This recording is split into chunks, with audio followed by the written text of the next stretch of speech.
네, 안녕하십니까. 예, 2주차 그 1차 시에 이어서 다중지능 이론에 대해서 학습하도록 하겠습니다. 네, 이번 시간 학습의 내용은 지난 시간에 8가지 다중지능 이론을 하다가 저는 끊겼는데요. 그거를 마저 하고 직업 가치관에 대해서 잠깐 살펴보는 시간을 갖도록 하겠습니다.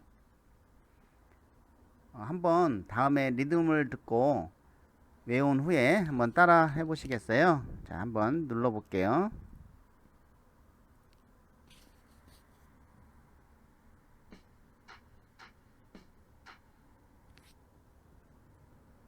예, 한번 따라 해보셨어요? 예, 다음 거 한번 듣고 따라 보시기 바랍니다.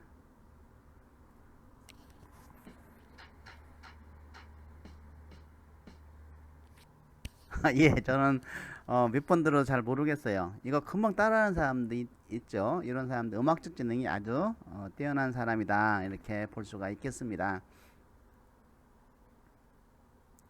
여섯 번째, 이제 자기 이해 지능인데요. 자기 이해 지능은 자기 자신에 대한 객관적 이해 및 지식과 그에 기초하여 잘 행동할 수 있는 능력을 말하죠. 그래서 이 지능에는 자기 자신에 대한 정확한 이해, 자기 내면의 기분, 의도, 동기, 기질, 욕구 등에 대한 이해 능력뿐만 아니라 자기 통제와 자기 관리 능력과 자존감을 유지하려는 의지와 능력이 포함되어 있는 것이죠. 그래서 이런 자기 이해 지능이 높은 사람은 자기 존중감, 자기 향상, 자기가 처한 문제를 해결하기 위해 사용할 수 있는 능력이 굉장히 강하죠. 하지만 자기의 지능이 낮은 사람은 자신을 주변 환경으로부터 독립된 존재로서 인식하는데 굉장히 어려움을 겪죠. 자, 자기의 지능의 어떤 특징을 살펴보면은 특정한 활동에 대한 좋고 싫음이 분명하며 그것을 잘 표현하고 감정 전달이 뛰어나고 스스로의 강점과 약점을 명확히 인식하고 자신의 능력을 확신하고 적절한 목표를 설정하고 야심을 가지고 일한다는 것이죠. 그래서 잘하는 일은 시라든지 일기, 예술 작업, 자기 반성, 목표, 자서전 이런 활동 등입니다. 자, 관련 직업으로는 철학자, 기업가, 성직자가 대표적인 직업이라고 볼 수가 있겠고, 자, 이런 자기의 지능은 누구든지 다 높여야 돼요. 왜냐하면 이런 성공한 사람들이 공통적으로 가지고 있는 지능 중에 하나가 바로 자기의 지능하고 대인관계 지능 두 가지입니다. 그래서 이런 자기의 지능은 우리가 성공하기 위해서 또는 우리 자아 실현을 위해서는 높여야 돼요. 그러면 이러한 자기의 지능을 어떻게 향상시킬 수 있는가? 이 향상 방법을 여러분에 맞게끔 또는 내 자녀에 맞게끔 잘 완전 지도를 해주면 이러한 자기의 지능이 높아질 수 있다는 것이죠. 자, 공부를 열심히 하도록 긍정적인 혼잣말로 스스로 격려하기. 내가 이전에 경험했던 바와 얼마나 같거나 다른지 파악하기. 내가 왜 그 지식에 대해 공부해야 하는지에 대해서 생각해 보기. 각 내용에 대한 나의 입장 생각해 보기. 내가 부족한 지식이 무엇이며 그것을 얻는 방법은 무엇인지 생각해 보기. 혼자서 공부하기. 학습에 있어서 나의 강점을 파악하고 이런 강점을 살려 공부하기 등 이런 것들이 저는 자기의 지능을 높이는 방법 중에 하나라고 볼 수가 있겠습니다. 일곱 번째는 인간관계 지능인데 이것은 우리가 대인관계 지능이라고도 할 수 있죠. 그래서 이러한 인간관계 지능은 성공한 사람들이 보편적으로 가지고 있는 지능이기 때문에 이것은 우리가 누구든지 모두 다 높일 필요가 있겠다라는 것입니다. 자, 인간관계 지능은 다른 사람들과 교류하고 이해하며 그들의 행동을 해석하는 능력이죠. 그래서 타인의 기분, 의도, 동기, 감정을 지각하고 구분할 수 있는 능력을 말하는 것이죠. 자, 인간관계 지능이 높은 사람들은 친구들을 많이 사귀고 교육관계에서 중심에 있죠. 유능한 정치인, 지도자 또는 성직자들이 인간관계 지능이 우수한 사람들이 굉장히 많은데 우리도 이런 인간관계 지능을 기르기 위한 나만의 방법을 한번 생각해 봤어요. 여러분들은 어떤 방법으로 이런 대인관계 지능이라든지 인간관계 지능을 높일 수 있다고 나름대로 생각하는지 모르겠지만은 일단 저는 각각의 사람들마다 다른 성격이 있는데 그 사람의 성격에 맞춰서 성격을 그냥 이해하고 받아들이는 거예요. 그러면은 A라는 사람은 저런 성격을 갖고 있으니 내가 그냥 저렇게 행동해야 그냥 저 사람에겐 당연한 거야 라고 내가 이해를 하는 것이죠. B 사람도 그렇고 C 사람도 그렇고, 그러면 내가 각각의 사람들의 그런 성격이라든지 이런 것을 이해하고 그것을 받아들인다고 하면은 상대방들이 저를 싫어하겠습니까? 인전 불화의 원인은 내 성격에 안 맞는 사람 모두 나쁜 사람이라 생각해서 상대방을 대하기 때문에 대인관계가 안 좋아지는 거거든요. 자, 그래서 이렇게 그런 맥락으로는 역지사지도 이런 능력도 우리가 인간관계 지능을 높일 수 있는 방법이 아닐까 이런 생각을 좀 해봅니다. 이러한 인간관계 지능은 특징은 다른 사람에 대해 감정이입이 뛰어나고 또래들 사이에서 인기가 높고 또래나 나이가 더 많은 사람이나 똑같이 잘 사귀고 리더십을 보여주고 다른 사람과 협동하여 일하는 데 능숙하고 다른 사람의 느낌에 민감하고 중개인이나 카운sel러 역할을 자주 하죠. 잘하는 일은 집단 작업이라든지 연극, 대화, 운동, 클럽, 단체 행동, 단체 지도, 합의 결정 등 이런 것이 인전 잘하는 일이라고 볼 수 있겠습니다. 자, 관련 직업은 대표적으로 CEO나 사회운동가, 영업사원, 이러한 주로 대인관계에 관련된 일들이 있죠. 사람과 함께 사람에게 설득하면서 설득하고 좋은 관계를 통해서 이루어진 직업들, 이런 것들이 관련 직업이라고 볼 수 있겠습니다. 자, 이러한 대인관계 지능을 어떻게 하면 향상시킬 수 있는가를 우리가 살펴보면은 내 자녀들도 한번 이런 대인관계 지능을 높일 수 있는 방법을 학습시켜주면 좋겠습니다. 그래서 친구들과 스터디 그룹 만들어 공부하기, 새로 배운 지식이 왜 다른 사람에게 중요한 문제인지 이해하기, 친구 또는 동생이 이해할 때까지 가르쳐주기, 팀을 만들어 협동 작업을 하거나 경쟁하기, 배운 내용을 극본하여 구성해 보기, 이렇게 한번은 다중지능을 높일 수 있는 방법이 되겠다는 것입니다.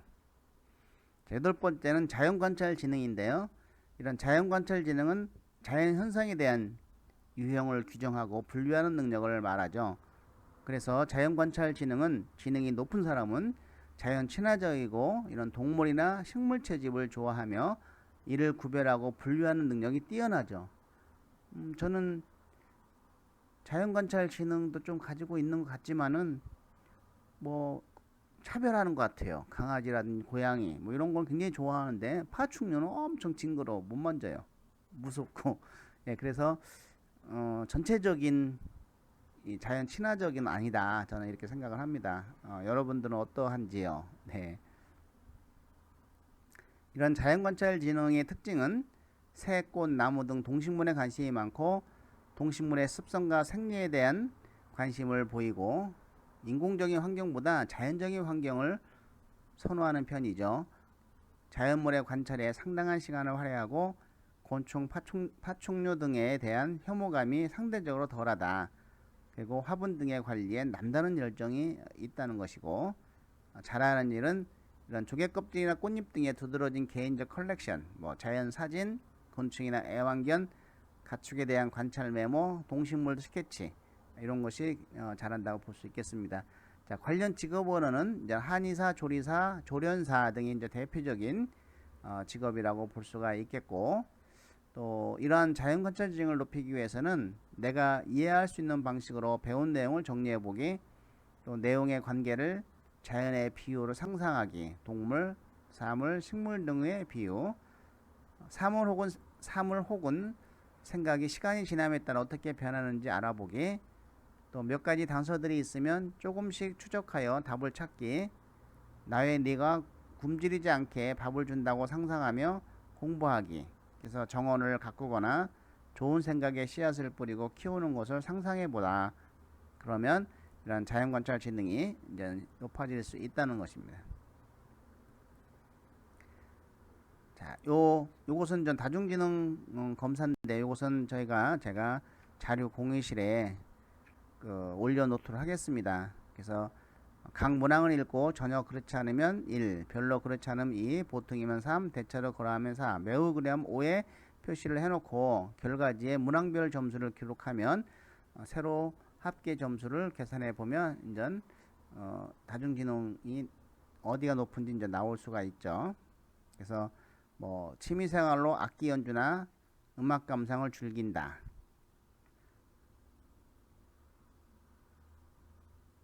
한번 마음속으로 1점인지 5점인지 한번 생각해 보시기 바랍니다. 그냥 제가 한번 읽어 볼 테니까요. 읽어 볼 테니까 1번부터 5번으로 한번 체크를 마음속에 체크 한번 해 보시기 바랍니다. 뭐 직접 체크해도 되고요. 1번에 몇 번, 2번에 몇 번. 운동 경기를 보면 운동선수들의 장단점을 잘 짚어낸다. 어떤 일이든 실험하고 검증하는 것을 좋아한다. 손으로 물건을 만들고 그림을 그리는 것을 좋아한다. 다른 사람보다 어휘력이 높은 편이다. 친구나 가족들의 고민거리를 들어주거나 해결하는 것을 좋아한다. 나 자신을 되돌아보고 앞으로의 생활을 계획하는 것을 좋아한다. 자동차에 관심이 많고 각각의 공통점과 차이점을 잘 알고 있다. 악보를 보면 그 곡의 멜로디를 어느 정도 알 수 있다. 평소에 몸을 움직이며 활동하는 것을 좋아한다. 교과 중에서 수학이나 과학 과목을 좋아한다. 어린 짐작으로도 길이나 넓이를 비교적 정확히 알아맞힌다. 글이나 문서를 읽을 때 문법적으로 어색한 문장이나 단어를 잘 찾아낸다. 학교에서 왕따가 왜 발생하고 어떻게 해결하면 좋을지 알고 있다. 나의 건강 상태나 기분 컨디션을 정확히 파악할 수 있다. 옷이나 가방을 보면 어떤 브랜드인지 잘 알아맞힐 수 있다. 다른 사람의 연주나 노래를 들으면 어떤 점이 부족한지 알 수 있다. 어떤 운동이라도 한두 번 해보면 잘 할 수 있다. 다른 사람의 말 속에서 비논리적인 점을 잘 찾아낸다. 다른 사람의 그림을 보고 평가를 잘 할 수 있다. 나의 어렸을 때 꿈은 작가나 아나운서였다. 다른 사람들로부터 다정다감하던 소리를 자주 듣는다. 내 생각이나 감정을 상황에 맞게 잘 통제하고 조절한다. 동물이나 식물에 관하여 많은 정보를 알고 있다. 다른 사람과 노래할 때 화음을 잘 넣는다. 운동을 잘한다는 말을 자주 듣는다. 학교 생활에서 발생하는 문제를 해결하는 절차와 방법을 잘 알고 있다. 내 방을 꾸밀 때 어떤 재료를 사용해야 하고 어떻게 배치해야 할지 잘 안다. 글을 조리 있고 설득력 있게 쓴다는 말을 자주 듣는다. 학교 친구나 선생님의 기분을 잘 파악하고 적절하게 대처한다. 평소에 내 능력이나 재능을 개발하기 위해 노력한다. 동물이나 식물을 좋아하고 잘 돌본다. 악기를 연주할 때 곡의 음정, 리듬, 분위기를 정확히 표현한다. 뜨개질이나 조각, 조립과 같은 섬세한 손놀림이 필요한 활동을 잘 할 수 있다. 물건의 가격이나 은행 이자 등을 잘 계산한다. 다른 사람으로부터 그림 그리기나 만들기를 잘한다고 칭찬을 받은 적이 있다. 책이나 신문의 사설을 읽을 때 그 내용을 잘 이해한다. 가족이나 선배, 친구 등 누구와도 잘 지내는 편이다. 나의 일정을 다이어리에 정리하는 등 규칙적인 생활을 위해 노력한다. 나는 현재 동식물과 관련된 취미를 갖고 있거나 그런 쪽의 직업을 갖고 싶다. 어떤 악기라도 연주법을 쉽게 익힌다. 개그맨이나 탤런트 등 주변 사람들의 행동을 잘 흉내낼 수 있다. 어떤 것을 암기할 때 무작정 외우기보다는 논리적으로 이해하여 암기한다. 좋아하는 수업 시간은 국어 시간과 글쓰기 시간이다. 내가 속한 집단에서 내가 해야 할 일을 잘 찾아서 수행한다. 어떤 일에 실패했을 때 원인을 분석해서 그런 일이 반복되지 않도록 노력한다. 동식물이나 특정 사물이 갖는 특징을 분석하는 것을 좋아한다. 빈칸에 어떤 곡을 채워보라고 하면 어렵지 않게 채울 수 있다. 연기나 춤으로 내가 전하는 것을 잘 표현한다. 어떤 문제가 생기면 성급하게 결론을 내리기보다는 원인을 밝히려고 한다. 고장난 기계나 물건을 잘 고친다. 다른 사람이 하는 말의 핵심을 잘 파악한다. 다른 사람들 앞에서 발표나 연설을 잘한다. 앞으로 어떻게 성공해야 할지에 대해 뚜렷한 신념을 가지고 있다. 환경 문제를 잘 해결할 수 있는 방법을 많이 알고 있다. 이렇게 56번까지 항목을 자 1번에 내가 몇 번, 2번에 몇 번, 3번에 몇 번, 4번에 몇 번, 5번에 몇 번, 6번에 몇 번 이렇게 번호를 나의 점수를 쓰고 요 세로로 그 점수를 합계가 내면 이와 같이 그 1번의 합계는 다중음악지능이고 2번의 합계는 신체운동지능, 3번의 합계는 논리수학지능, 4번의 합계는 공간지능, 5번의 합계는 언어지능, 6번의 합계는 인간관계지능, 자기애지능, 자연관찰지능 이렇게 점수가 나올 수 있다는 것이죠. 자, 우리가 다중지능 검사를 해서 2개, 3개 그래서 이것을 저는 상위 2개는 자신의 강점이라고 보고 또 하위 2개는 자신의 약점이라고 볼 수가 있겠어요. 그래서 자신의 약점을 어떻게 보완할 수 있는가 또 우리가 생각해 보고 또 자신의 어떤 상위 강점을 어떻게 하면 살릴 수 있는지 그거에 관련된 내가 경험이라든지 이런 거를 가지고 있는지 살펴보는 것이 좋겠습니다. 그리고 세 번째 높은 다중지능에도 관심을 가지면 좋겠어요. 예를 들어서 인간관계 지능과 자기의 지능이 높은 사람이 공간 지능이 높다고 하면 인테리어 업체를 하나 차리면 이 사람은 성공할 가능성이 있다는 것이죠.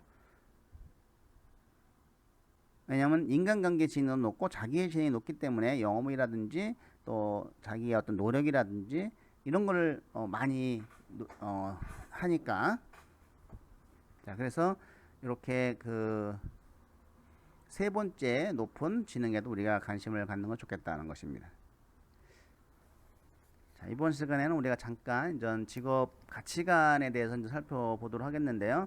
우리가 이제 진로를 그 정할 때 이런 흥미나 다중지능이나 또 여러 가지 성격이라든지 이런 공통점을 찾아내지만 이런 직업 가치관도 매우 중요합니다. 그래서 흥미로는 뭐 사회복지사가 아주 좋게 나왔지만 직업 가치관으로는 내가 돈을 벌겠다라고 하면은 상충되는 것이죠. 그래서 이런 어떤 흥미에 대한 거, 그 다음에 성격에 대한 거, 이런 직업들이 나오면 이런 가치관과 그 직업 간의 관계를 살펴보는 것이 매우 중요합니다. 그래서 가치관은 사람들의 기본적인 믿음, 즉 가장 중요하게 생각하는 믿음인 것이죠. 그래서 가치관은 동기의 원천이며 개인적인 성취의 기본이 되고 또 직업 가치관은 특정 직종이나 직업에 대한 가치관이 아니라 자신이 직업을 선택할 때 바람직하다고 생각되는 기준을 말하는 것이죠. 이런 직업 가치관의 요소들은 직업을 선택하고 성취감을 느끼고 의사결정을 할 때 중요한 영향을 주기 때문입니다. 자, 직업 가치관 요인은 능력 발휘, 자율성, 보수, 안정성, 사회적 인정, 사회봉사, 자기개발, 창의성 등인데 이러한 직업 가치관은 직업에 대한 가치 기준이며 일에 대한 태도를 의미하는 것이죠. 그러므로 직업의 선택과 활동으로 해요. 어떤 가치관을 갖느냐 하는 것은 무엇보다도 중요한 것이죠. 자, 직업 가치관의 요소를 한번 살펴보면은 이 고용노동부에 탑재되어 있는 자 이것은 우리가 그 직업 적응 이론의 바탕을 줘서 개인의 욕구와 또 기업의 어떤 강화인을 줄수와 잘 조화로우면은 그 어떤 만족에 관련된 거라고 했죠. 그래서 이것은 전 미국에는 그 노동청의 오원넷에 기록되어 있고 우리나라는 고용노동부 워크넷에 탑재되어 있습니다. 그래서 이건 직업 가치관 검사가 나와 있죠. 총 13가지 항목인데 그 13가지 항목을 자세히 살펴보면 조금 문제가 되는 요소들이 좀 있다. 문제라기보다는 보편적으로 모든 사람들이 좋아하는 것이 들어가 있으면은 그 부분은 어떤 직업이든 다 높게 나올 수 있다는 것이죠. 자, 그것이 이제 몸과 마음의 여유와 금전적 보상이다라고 하는 것인데, 그래서 우리가 직업 가치관을 검사를 한 후에 몸과 마음의 여유와 금전적 보상이 다 높게 나오면 그 다음 거, 세 번째, 네 번 거에 대한 가치관을 살펴보는 것도 고려해 보는 것도 필요합니다. 자, 센터스는 그 가치관을 뭐 자아 실현, 안정성, 권력, 독립성, 사회봉사, 지도성, 명예성, 수익성, 흥미, 존경으로 나왔고, 뭐 긴즈버그는 뭐 내발적 형태는 직업 활동 자체를 의미하고, 외발적 형태는 경제 및 사회적 의신, 부수적 형태는 사회적 환경적인 측면이라고 얘기했고, 뭐 칼레버그는 내재적 요인, 뭐 일 자체에 관련된 흥미, 또 자율성, 또 외재적 영역으로는 일에 부수적으로 따라오는 안정성, 경제성, 복지, 후생. 카자나스는 내재적 영역으로는 독립성, 만족성, 이타성, 자기훈련, 자아발견, 직업 흥미, 자아실현. 외재적 영역으로는 경제적 독립, 직무여건, 지위, 대인관계, 사회적 지위, 인지안정.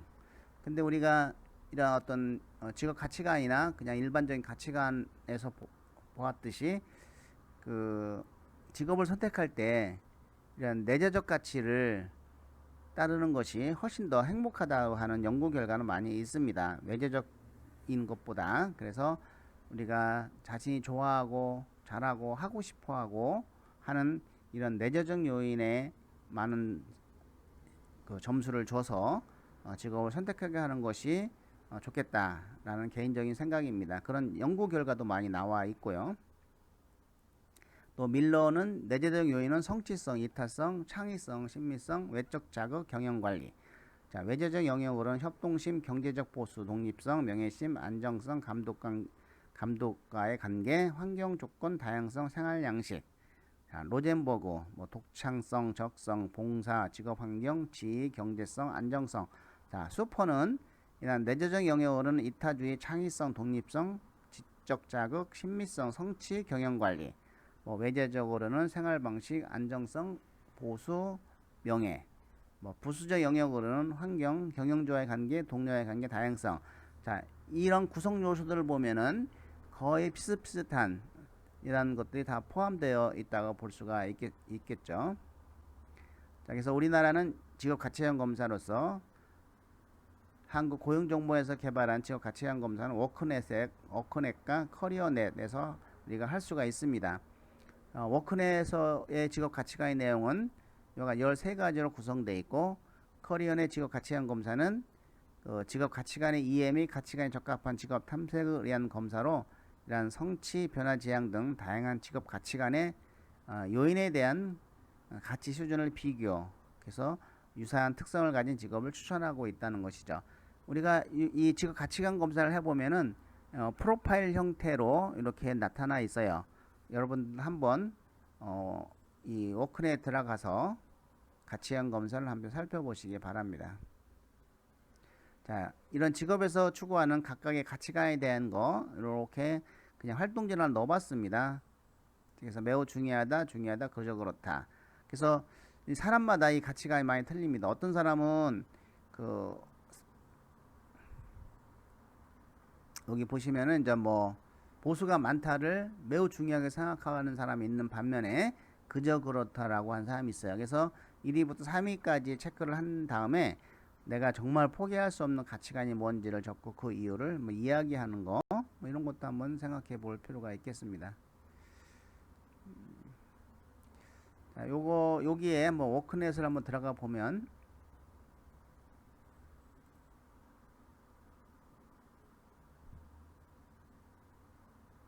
자, 직업 심리 검사로 성인용 심리 검사로 들어가 보시면 여기에 이제는 직업 선호도 검사 S형은 이게 흥미 검사입니다. 그래서 리아색 6가지 흥미 유형만 나타내고 요 L형을 검사를 하게 되면은 직업 선호도 검사와 생활사 그리고 성격 5요인이 나타납니다.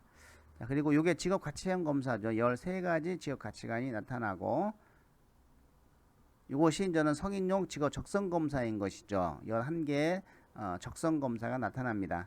자, 그래서 무료로 이제는 하니까 이런 것도 한번 한번 해보는 것도 중요합니다.